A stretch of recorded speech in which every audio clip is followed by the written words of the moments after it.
You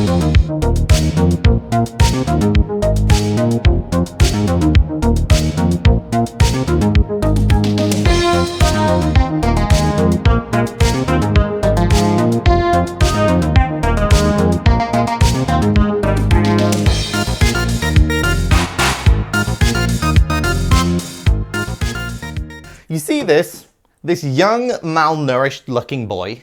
Well, that was me in 2008 learning how to edit videos on the family laptop.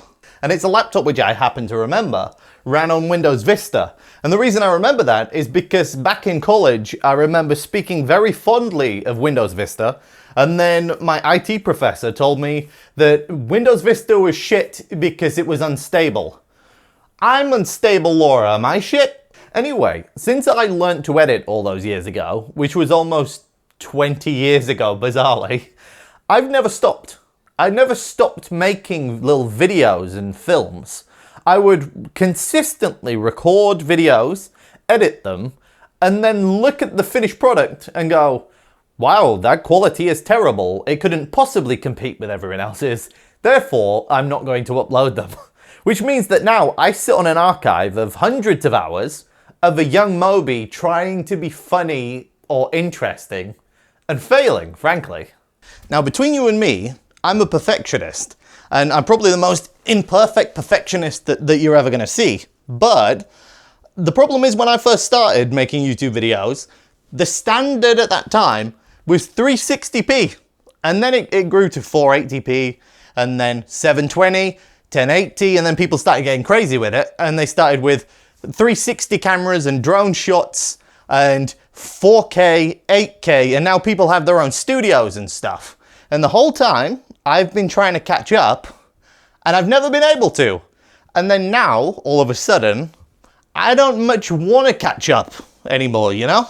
Now, don't get me wrong, I do have fancy cameras, and occasionally I'll use them, but I'm quite enjoying making videos in this style, because this is what I sort of grew up with. Like, when I started watching YouTube videos, I watched Ray William Johnson, and Equals 3, the show Equals 3, I'm pretty sure was filmed in 360p, and it was perfectly entertaining, and it feels nostalgic to me, as do these cameras. And don't get me wrong, these cameras ain't cheap. Like, that fancy camera, that cost me secondhand about, I think, £380 or something, and then the lenses were like crazy.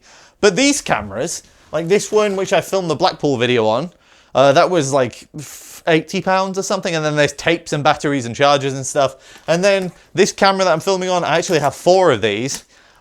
These have cost me hundreds, and and then there's the equipment that you need to go with it, that you sort of like the FireWire adapters and stuff that you have to build into your computer. It's expensive.